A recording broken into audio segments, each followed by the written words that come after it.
Banerjee, and of course we didn't give you your big intro, but Rana, I'm sure, will be known to many of you. Rana Dasgupta, a wonderful, wonderful writer and academic.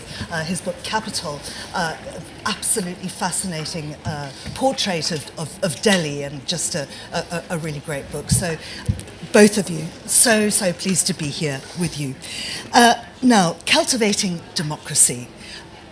When we talk about cultivation, we're talking about it in many different forms, and I think you'll come on to that during our discussion.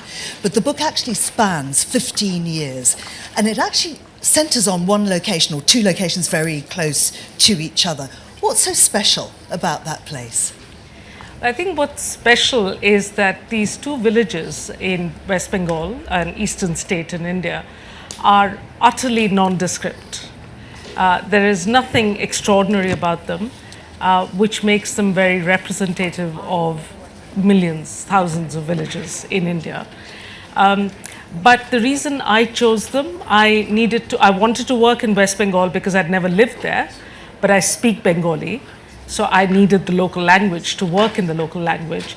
But I needed enough distance as well for, it's productive for anthropological engagement.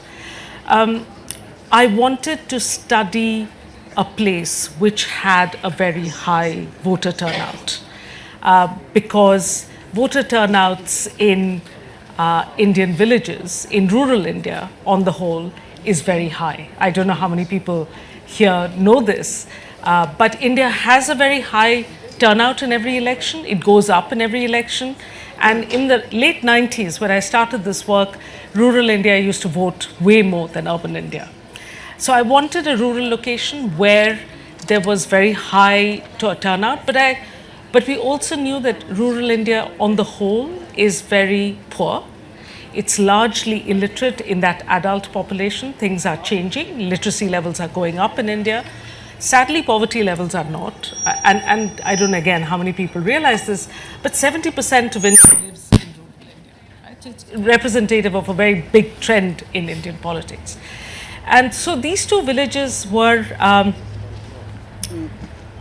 they had 90% voter turnout, about 90% illiteracy amongst the adult population, and seemed the perfect place for me to ask those questions that intrigued me of why your average rural citizen of India was so invested in this democratic institution of elections.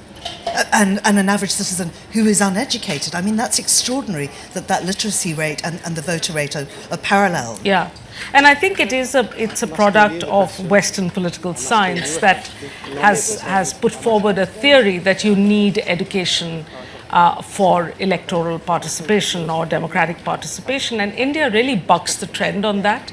And given the number of Indians who live on the planet, it's an important trend that forces us to reconceptualize our understanding of democratic participation, because clearly education, being informed, being politically engaged, feeling politically invested is important, which is why it doesn't matter whether you have formal education or not. Frankly, if you can grow a crop of paddy from start to finish, as my friends in the village do, I think that's an incredible amount of knowledge they're working with. So they don't have formal education, but they are knowledgeable people. And it also makes us think, I mean, if you think, I don't know about you, how many of you vote in elections? Excellent. So, well, clearly, I mean, this is the place to be. And I can see why you're here. I can't think of any other reason why you're here, but I'm glad you're here. They're all Bengali villages. Right. But the big problem here, as we know, and I tell my students this in the university all the time, is voter apathy. Right? Young people don't vote. So if you look at the referendum in Britain, which determined this country's future, young people did not vote. And whatever you may think about elections, if you're not an electoral constituency that political parties have to think about, you're never going to have your interests catered to, right? So I want to just take you back to what you were saying about growing paddy and the fact that these are rural agricultural communities. Yeah. And I wondered if you could just tell us a little bit about the agricultural practices. I know both Rana and I are very interested in how that works and also how you saw it change, because it was a 15-year project for you. Yeah. So when I started in the late 90s, West Bengal was the largest paddy producing state of India. And paddy is grown in all over India, and bizarrely in places like the Punjab, which doesn't have the conditions in which paddy flourishes. But this is the product of what we now call the Green Revolution, and the Green Revolution that's now gone brown because it was so dependent on inputs, on fertilizers, on irrigation, to create high-yielding varieties of paddy. It saved India from starvation, no question about it. But as a result, India has landed up growing paddy in all kinds of unlikely places, including the Punjab.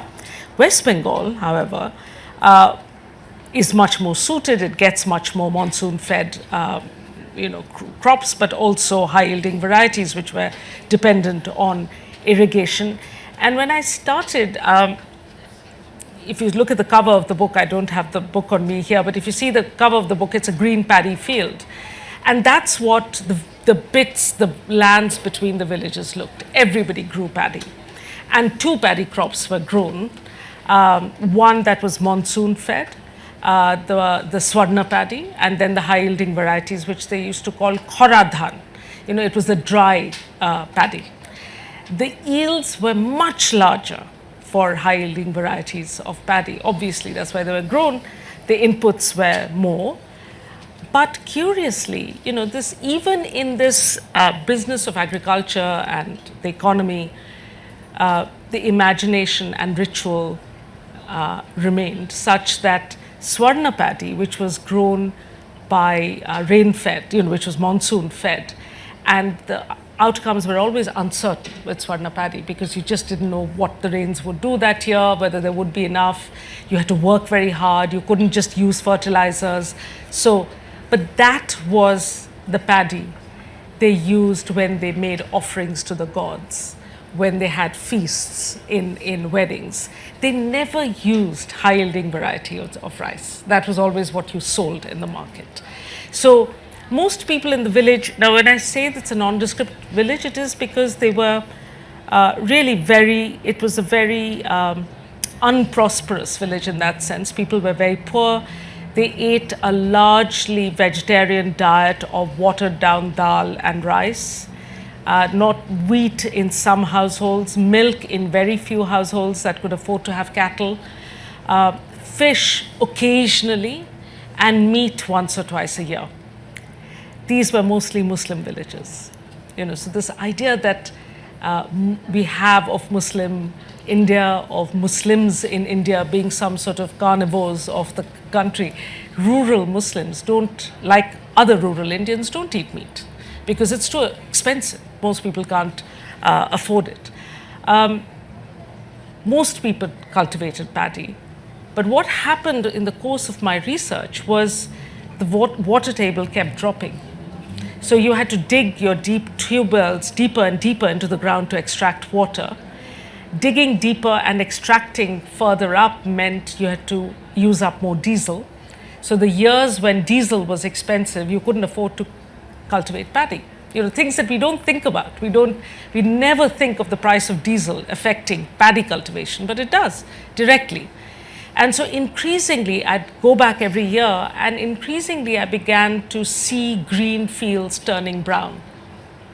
And every year was a lottery. You didn't know whose field would be cultivated. So people began to say that, it's got really lonely being out there, being a farmer, because other people are not cultivating. So you're kind of stuck out there in your field on your own. There's none of the camaraderie you get of cultivating together. The only other commercial activities, and this allows me to say again, we should realize that rural India is only partially agrarian.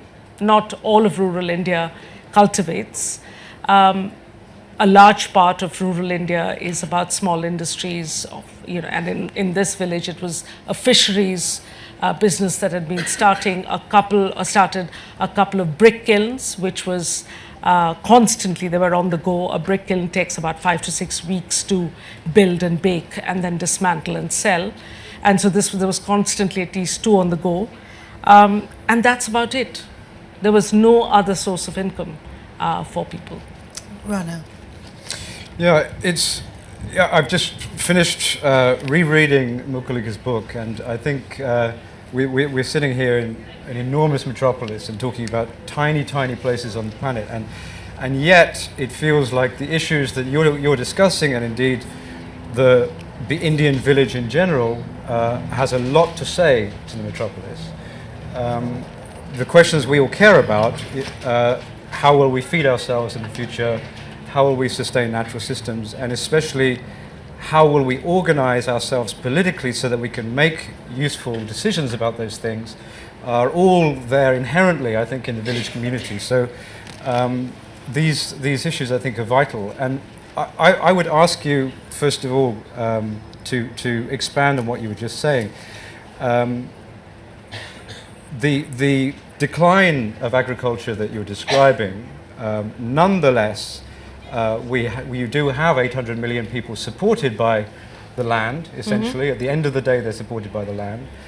And they're diversifying. There is there's less paddy than before. How is all this organized? And presumably, farming continues despite all these changes. So how do these societies organize the mix that you described of industry and mining and all the other things that are going on? There is, different parts of India have very different ecosystems of this synergy between agrarian and non-agrarian activities. But in more prosperous parts of India, it is very clear that a lot of the profits of agriculture have been plowed back into small industry, right?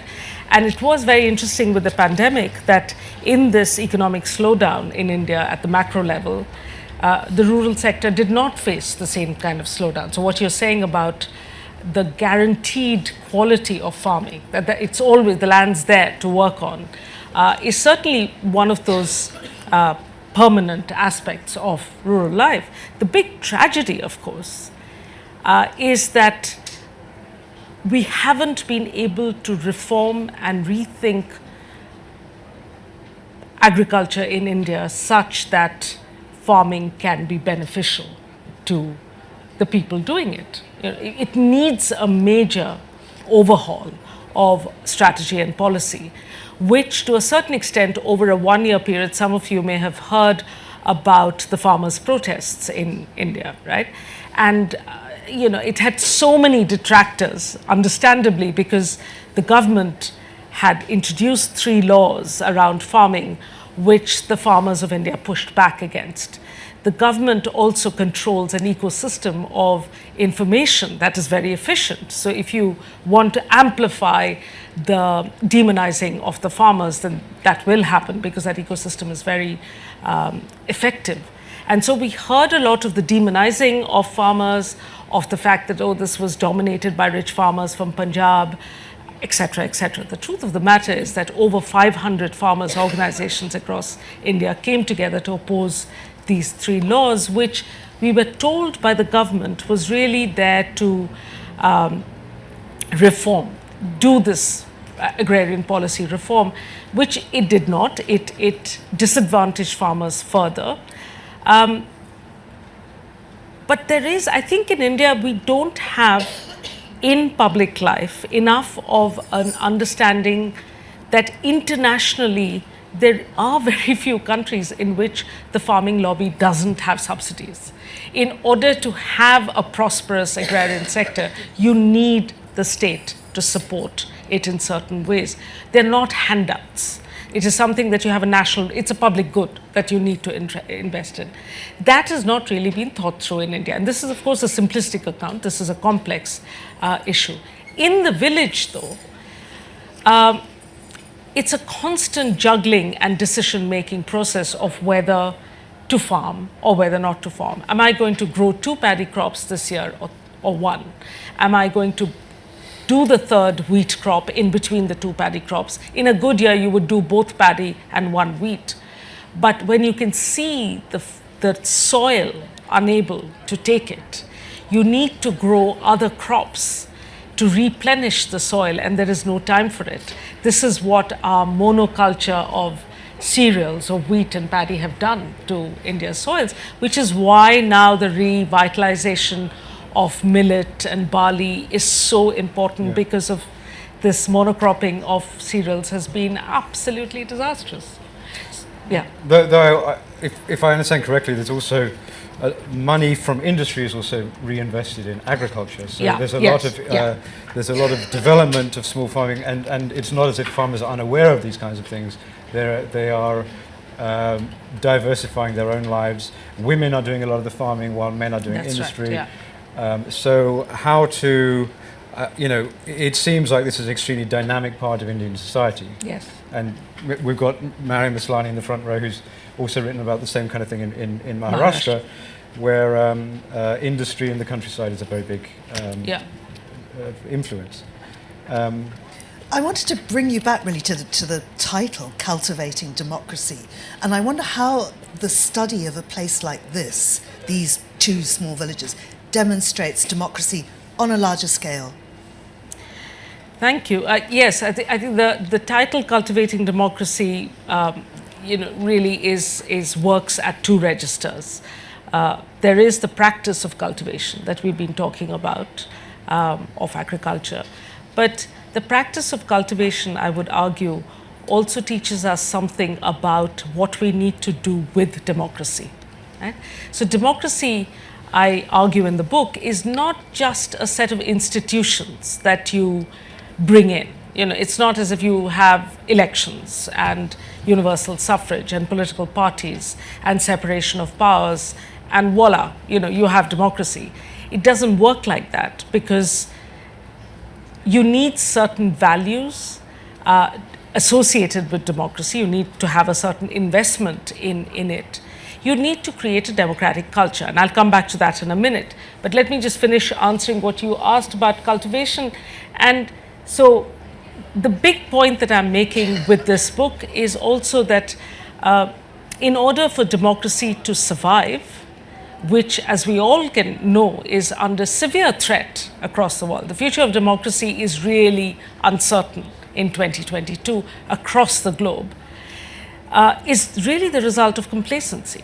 And the opposite of complacency is cultivation. You need to, and one thing that cultivation teaches you, and how many of you are farmers in this audience? How many of you have done any farming? Okay, we have one hand up, two hands up, 3, 4, okay, 5. So we have 5 people who have cultivated. But how many of you have looked after a potted plant? Yeah, many more, right? So actually the values we're talking about are not that dissimilar. If you've ever looked after somebody's plant for them, you'll definitely know what I'm talking about. Cultivation is about attention. It's about patience. You can't say, come on, I want my flowers today. You've got to wait. You're hopeful, ever hopeful that it will survive and will bear fruit. And so it's vigilance, and it is these values that I would say cultivation teaches you. And so if you learn to cultivate in one context, those are the values we need for the protection of democracy. So, yeah. Rana, did you want to jump in there? Or? Yeah, I think that the farmer protest is a very interesting moment in all this, because these are a direct conflict with the state over some of these. And I think if we look across history, farmers have always been somewhat in and somewhat outside the state. There've always been some tension, because, as you say, the state is extremely important to maintaining the conditions in which agriculture can flourish. And so farmers in some ways are subject to a completely different set of influences and stimuli than city people. And I think one of the things that's going on right now is that states are, the Indian state, for instance, is targeting farmers. All the processes of privatization, of the monopolization of resources, of the destruction of the commons, the destruction of informal economies generally, farmers feel these things very, very acutely. And so there is a conflict set up between farmers and the state. Now, why did the state hold out for so long? I mean, farmers were on the streets of Delhi for 18 months.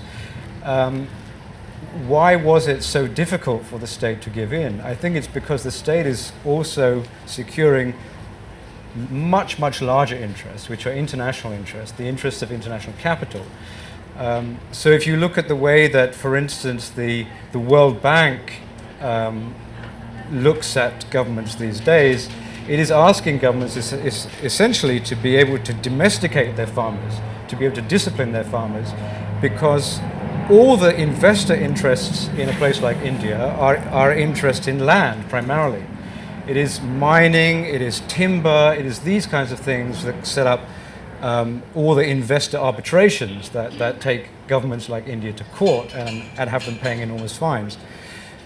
Who has the land? The farmers have the land. So there are conflicts between international investors and farmers, and states have to demonstrate to international investors, if they want capital to keep coming in, that they have the power to say no to farmers, that they can intimidate and defeat farmers whenever there's a political conflict. So I think that in some ways, it's city people who are the more naive in all this. It is city people who are the more removed from the true discussions about democracy. And it's very interesting, and you're going to tell us this little story about, a little drama that happens in a village that shows how the kind of resources that villages have to settle disputes, the rather horizontal rural systems by which discussions and debates happen, these produce the kind of confidence with which, as you say, uneducated farmers who are not ordinarily politically articulate, they're not ordinarily on the streets of the city, where does the confidence come from to go and contest one of the most significant and powerful governments in the world and hold out for a year until that government gives in? I think you're right to say, and it's a fascinating aspect of the book, that some of that confidence comes from within the structure of the village itself and the experience that those people have had of village negotiations. But I should hand over to you, because Mukulika is going to tell us a little drama of the village, which illustrates, I think, exactly how that works. Okay, so there are 4 ethnographic chapters in the book, and this is the first. Each of them feature an event in the book, right? So it's one thing, and this one is the first event, and the event is about a scandal in the village, and it's a real scandal because there's money, sex, and power, all of them in this. It's a and because I've been going to I knew these young people as kids. I used to run the homework club, and they used to come to this anyway. They grew up, became teenagers, and they had an affair. They had a fling. Happens all the time in a village. Nothing new. The girl got pregnant. Problem, can't solve it. That wasn't the scandal. The scandal was that the local communist comrade, who was the representative of the Left Front, the coalition of communist parties that ruled West Bengal for 34 years, the local comrade intervened and said he used to insert himself into any dispute, big and small, to control it, right? So this is how people were controlled in a democratic country, through these millions of comrades across West Bengal. And so in this case, comrade intervened and said, these 2 young people must get married. I decree that there should be a marriage. The reason why it was a scandal is because, according to Islamic kinship, they were both Muslim, they belonged to different generations, and he was related to the girl through the matrilineal side, from the mother's side. So to forced to be married to somebody who is a classificatory brother on your mother's side is complete haram. And people said, this is absurd. The comrade has no respect for our Islamic conventions. This was now, up to this point, the comrade had access to all kinds of symbolic and real violence to control the politics of these societies. So really any idea of multi-party competition or diversity, multiplicity of views at the heart of any democratic politics had gone missing in West Bengal. But because he crossed this ethical red line, people said, right, enough is enough. And they were so terrified of him that they could not even have, it wasn't like I'd send you a WhatsApp and say, can we get together to talk about how we're going to deal with the comrade? People would not even talk about it in the privacy of their homes. So they learned how to communicate with each other. They learned to form alliances with people who they may not have liked particularly, but they knew they had a common enemy in the comrade. They learned to suppress individual dislikes or likes to form these alliances. They learned to meet and discuss and strategize. And what I showed through this chapter, therefore, is they learned how to act politically. So how to be political is something that you learn by doing. And I don't know if there are any Hannah Arendt fans in the audience, but one of the joys of reading Arendt is that she thinks about politics as a sort of exemplar of human action. It's what human beings can do. And being political is not going and signing up to your local Green Party or Labour Party or whatever your ideological proclivities are. It is the ability to work with people who you don't know from before, to form solidarities with people whom you have nothing in common prior to your working with them. And it is that ability to come together that is forged in resolving this scandal. And that's what I show in this first chapter. To go back to what Rana was saying about the farmers' protest, it was very interesting that I got incredibly lucky. It's the kind of anthropological luck you dream about, that I had gone to Delhi on a private visit in November. And I happened to be in Delhi the day the Prime Minister of India, who has never gone back on anything he has proclaimed, actually had to eat humble pie and take back those 3 laws, right? And I was in Delhi at the time, so I could go to where the protests had been staged. Right? For months through COVID, I'd been watching this and holding panel discussions here, but just not being able to be there. And going there, it was really interesting that their inspiration for their politics, you were saying, how do people learn to act politically? And I think the inspiration for politics doesn't always come from politicians. It comes from your sporting heroes. It comes from religious life. And in this case, the large number of Sikhs who were present on the outskirts of Delhi, the images of Guru Nanak, the founder of Sikhism, that they had up in murals was of the Guru's cultivating land. Right? And this idea that cultivation teaches you something about patience and hope was one that they themselves had used. This was well after my book was out, so it was a vindication of what I'd been arguing. So yes, I think agrarian life in non-political ways often produces the values that we need for democratic politics. Of course, I mean, those farmers came to the city to protest, but you do see a large amount of rural people moving to the cities. Yeah. And I wonder, how that influences how democracy works in the city, but also, Rana, how the texture of somewhere like Delhi has changed because of that influx. Well, it's also, I'd pass this on to Mukulika in a sense, because COVID also has had a huge exodus of people from the cities back to the countryside. And I also wonder how that works, because yes, of course, though India is still over 70%, I believe, rural, that number has dropped, and I suppose there would have been a net movement of probably about 200 million people to the cities over the last 20 or 30 years. But it's always more complex, because in India and in many other countries that are primarily agrarian, that movement is seasonal, it's opportunistic. When there's work, there's work. When there's not, you go back to your village. And so the village is always a sort of background and hinterland to city life.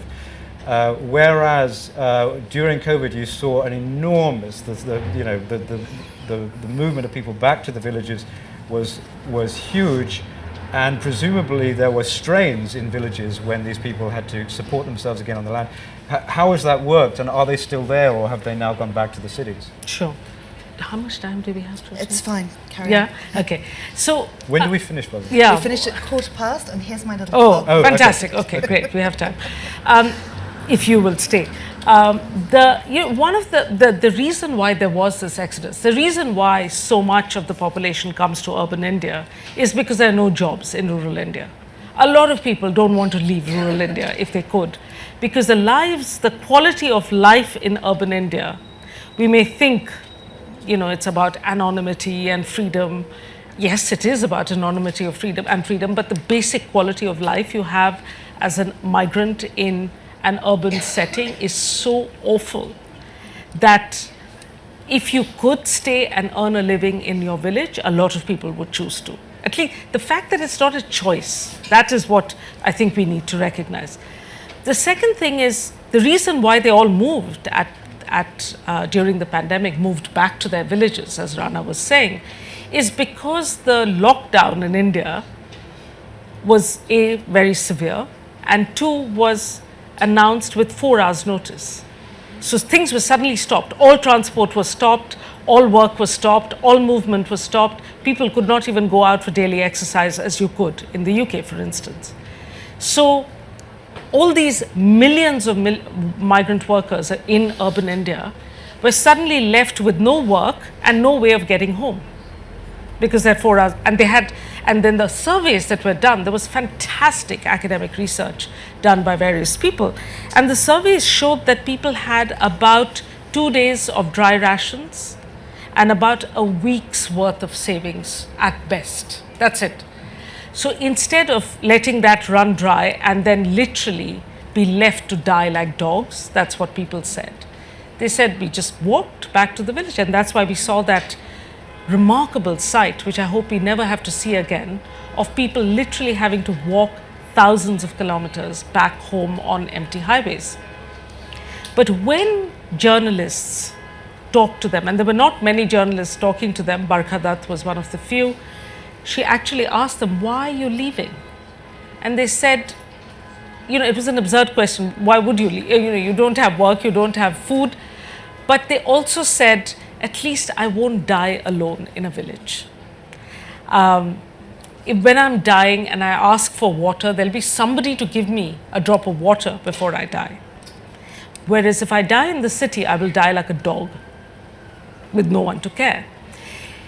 In the national imagination, I think this shook something quite fundamental, because in India, we have worked with an idea of rural India being a place of neglect and extreme violence of caste, an unstable existence. So the hierarchy of urban good, rural bad is very steep. Right? I mean, if anyone disagrees, do raise your hand. When people voluntarily go back to rural India, I think people are forced to think, hang on, they're saying that it is better to be in a village where there is a strain on resources, but at least you're together. That's what people were saying. You're not alone, you're not isolated. And it brought back, I think a lot of people quote Ambedkar, the great hero of Indian nation making, who, when the new country of India was being born and he chaired the drafting committee that wrote the constitution, he had as an ex-untouchable, as a Dalit man himself, had a really awful experience why his family had to leave a village. He had been denied water from the same containers that other children drank water. He was singled out, stigmatized, and they left, never to return. And so you can understand Ambedkar's complete disdain and critique of the Indian village. So he calls them a den of vice and ignorance. And that has remained, I think, the national idea of Indian villages by people who've never been inside a village. And on many things, I think Ambedkar and Nehru were correct. On this, they were wrong. And so when the constitution was being written and we wanted to, and there was a question of where do you locate power in this democratic system, it was taken away from the village and centralized much more at a much higher up level, because the village was never seen to be capable, worthy of being the location of power. We need to rethink this, I think, and I hope my book and other work, and Mariam's work and others, will change this way of thinking about the rural, about the agrarian. The second point, if I may make, just to go on to make on this, is the other thing that Ambedkar did say very forcefully, and I think again we've forgotten. We talk about Indian democracy all the time, but India is a democratic republic. What do you, sitting here, think the word republic is about? What do you think the republic means in the definition of India? Why is it a democratic republic? Any thoughts? Yeah? But that's a democracy. Yeah, sure. Yeah, exactly. So you say, okay, so when you're taught that, you're saying, okay, isn't that what democracy is meant to be doing? So you're calling it a democracy. Why do you need to call it a republic? So why do you think the word republic is there? There's nobody above the, Correct. everybody is equal. Exactly. So we are not the monarchy, we are not ruled by the monarchy, we are coming out of colonialism, it's a new country, but also that the people are sovereign, right? That's the idea of the republic. We think about this very little. And for Ambedkar, going back to this discussion of the village, he was very clear that democracy is giving you political democracy. It is giving you politicians, it's giving you elections, it is giving you even universal suffrage. But you need the republic because political democracy without social democracy, where you treat each other, the horizontal ties between citizens should be one of mutual respect, which in India, the biggest obstacle to which is caste. And religion? Not so much religion. I mean, there is an issue with religion. There are lots of issues with religion. But even within a religion, even within Hinduism, say you are dealing with people, are all core religionists horizontally equal? No. Not in Hinduism, not in Islam. In the village where I worked, where it's mostly Muslim people, there are 4 castes of Muslims. So caste is a real stumbling block. So the whole idea of the republic and people being sovereign for Ambedkar was to introduce this idea of social democracy, to say unless you have social democracy, having political democracy is meaningless. There's no point going and voting if you're going to treat other people with disrespect the rest of the time. And we need to think about this more. Sorry. Yeah. Yeah, I mean, so many interesting things there. I mean, I think that one of the things about the land, as opposed to a salary, is that the land is a flexible thing. If a salary does not expand, it is just a finite amount of money. And one of the why over 3 centuries has the destruction of agrarian classes and their conversion into industrial labor created such conflict? Because people who lose their land and find themselves dependent only on salaries have only a finite horizon to what they can do. The land actually it supports much more people and much better than we think it does. Because, I mean, in the West, we've been trying to destroy agrarian culture for 3 centuries and get all these people into a privatized culture of property and capitalism, essentially. And people, such as you're describing, know perfectly well that there is a different ethos in the countryside. It's not simply that there are people and everything. There is an economy of the land. There is an economy of the commons. There is a different ethos about life and death to what exists in the city. And it's much more hospitable if you're on the very fringes of city life. But I want to turn, you raised religion. I want to turn to the very interesting question you raised in the discussion we had before coming on the stage, which is the question of whether the countryside is backward. Is the countryside backward? Is the village backward? And how do we understand these hierarchies of cities and towns, cities and villages that, of course, in the imagination of Nehru and Gandhi and Ambedkar has a particular place, but also in the West. The village has been, the enlightenment of the city is always defined in opposition to the savage, primitive, benighted village. And I think you're absolutely right to think of the United States here as well, and I think we can broaden out this discussion to some extent. And to offer an initial thought, which is about religion, it seems to me that states, nation states, and national governments all around the world are progressively withdrawing the contracts that they have made with their citizens in the past. That there is a great sense of betrayal over those bargains. They're withdrawing services, and in the case of India's farmers, I think they're withdrawing, in some ways, the conditions for life. Yeah. And producing various kinds of crises, which some of us are also implicated in those crises, but there are many different kinds of crises that are going on right now. So there is a rising, and I think the village communities that you're talking about are very much part of this, there is a rising feeling in the world, network in the world, set of movements in the world devoted to contesting the state in a way that wasn't present 30 or 40 years ago, because there was, for various reasons, a kind of consensus that the state was your friend, the state would look after you, and the state would help you achieve your goals. Now, how is that protest organized? Well, religion is essential. Liberalism, the liberal state, is itself at its core a theological construction.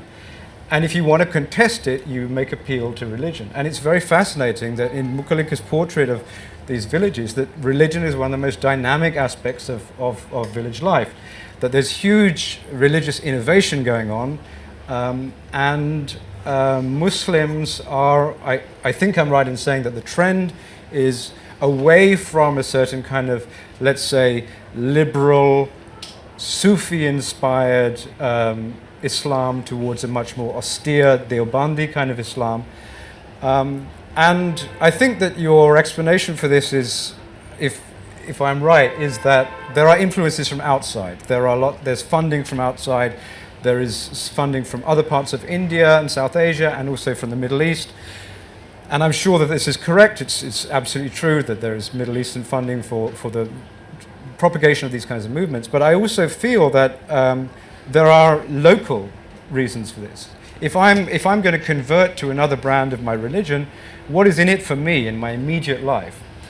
And I think that once again, the state is becoming, and village people feel it first, the state is becoming an extremely stern kind of force, preventing access to resources, monopolizing money, inducing immense debt in the farmer community.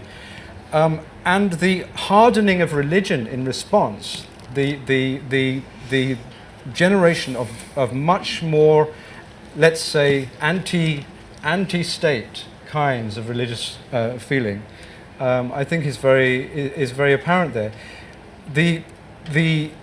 One of the reasons that farmers are always a sort of uncanny presence for states is that states are based, even non-Judeo-Christian states are based on the human domination of nature. Farmers have never completely given in to that idea. Farmers have ideas that the rivers and the trees and the land have their own religious life, their own being, their own legal rights, their own property rights, and therefore there is a kind of cosmological difference between the village and the city.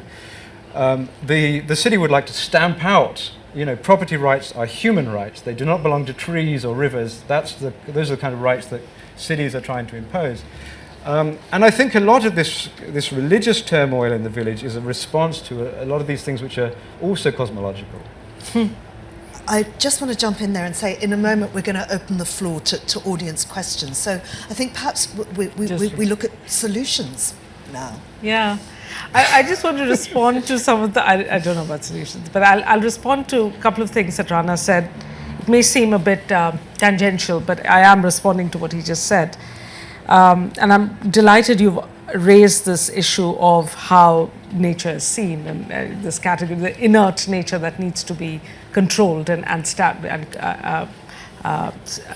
stamped on by human agency. In my village, people don't eat at dusk. So I once bought a round of samosas for everybody. We were very hungry. We'd gone on a trip. And everybody just sat there with their samosas, not eating it. While I was, I loved samosas, so I ate mine. And I just thought, sorry, why aren't you eating your samosa? Yeah, no. And they just kept sitting there. And I said, are you not hungry? No, we're very hungry. I said, do you not like samosas? Yeah, we love samosas, but they wouldn't eat it. And until they explained that you don't eat at dusk, because that's when human spirits of people who have deceased eat. And if you eat, they go hungry. So no one eats children too, don't eat at dusk. So it's this kind of animated landscape that you're talking about, Rana, and so there's a fantastic new book called The Agrarian Conquest of India by Niladri Bhattacharya, a historian whose life's work this is.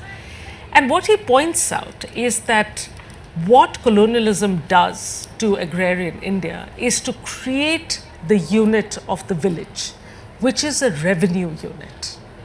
It is the unit that will pay tax to the colonial state. So what does it do? Those revenue units are encircled by boundaries within which lie cultivated land that can generate the profit to pay the tax. But what happens when they do this? In between those pockets of cultivation are what we would call the commons. That's where animals graze, that is where rivers flow, that is where stones are collected, that is where bamboo groves are. In different parts of India, there are common resources that villages also have on the margins, for which there is no language of the state, because it is not extractive. And yet, when you live in a village, you realize that the logics through which people think about private land and ownership, the reward of the liberal tradition through colonialism in India, the idea that this is mine and nobody else's, my inalienable right to property, as you were saying, is a completely different concept to saying, this is our London underground. It is a common good that all of us have responsibility in maintaining as the way in which we can navigate a big city. And I'm sliding across the rural and urban quickly just to point out that the concept of a public good or a common good is not essentially a rural one. Green parks in London, parks in every neighborhood are those commons, right? You teach children not to pluck flowers because all of us enjoy them. So it's not yours to pluck. You can pluck in your garden, but not in the park. What are you doing there? You're teaching that there are different logics of ownership. And so the rural is a very good place where a lot of these ideas continue to be cultivated. I listen to the Archers on the radio for this reason, because it seems to work to a completely different logic to what the Today program does, for instance. So it is not as if we can't do it in the city. And I think if you think about the city carefully, you think about, there's an anthropologist who wrote a whole book about the jinns in the ruins of Delhi. You know this, genealogy. So I think even the city-urban landscape is animated depending on how colonized your mind is. I'm going to open the floor now. Sure. We can come back to the discussion if there are lots of questions, but they already are. So we've got Avantika there with the microphone. If we could start here in the front row, please, and we'll take this question first. Thank you. Hi, my name is Shefali Frost. About 5 years ago, Mukulika, I was writing my book of poetry, and I didn't want to write without actually accessing what I was writing about and writing through. Not that by going anywhere you come to learn but you get an idea of it. So I was traveling through areas in Bundelkhand, areas in Madhya Pradesh, and one of the things, and you make this very big point, that people assume that villages in India would be or anywhere would be dependent on agricultural income. But actually there is a lot of ancillary other activities. Correct. But the question I want to know is, systematically, because I went to villages where there was no, because of drought, and then overreign. Manrega, which was a program, and I don't know how effective it was in alleviating this dependence on the city. But Manrega in the last 10 years, 12 years, has been consistently being disempowered and underfunded, to the extent that people would say we go there, but we don't get paid for 2 months, 3 months. How much do you think this disempowerment that you're talking about, and the fact that this over dependence on agriculture and the village is because of that, of the Manrega being completely almost neutered? Did Manrega have a role to play in the first place, and how big it was, and what has it meant for now? Okay. Should I do that, or do you want to collect Yeah, questions? let's take a couple more because we don't have a lot of time. Yeah. There was one just here, I think. If we could just try and keep them quite concise. Yeah, sure. I just wanted to ask these 2 villages that you visited. You said there was a 90% vote. Did that, obviously it was working for them in terms of democracy. That's why they kept on voting 90%. That was the first question. And very quickly, whether... You're saying, did what work Democracy. for did them? democracy work? Because there were 90% of people voting, as Yeah. opposed to most places where they don't. And whether voting should be made compulsory in India. Okay, thank you.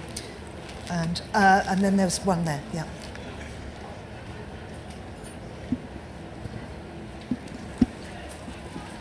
A quick parallel on villages in Maharashtra, where we do a little work. My name is Manjiri Gokhale Joshi. So 2 negatives in the villages we found. One is the trend of suicide among farmers, the most tragic ever.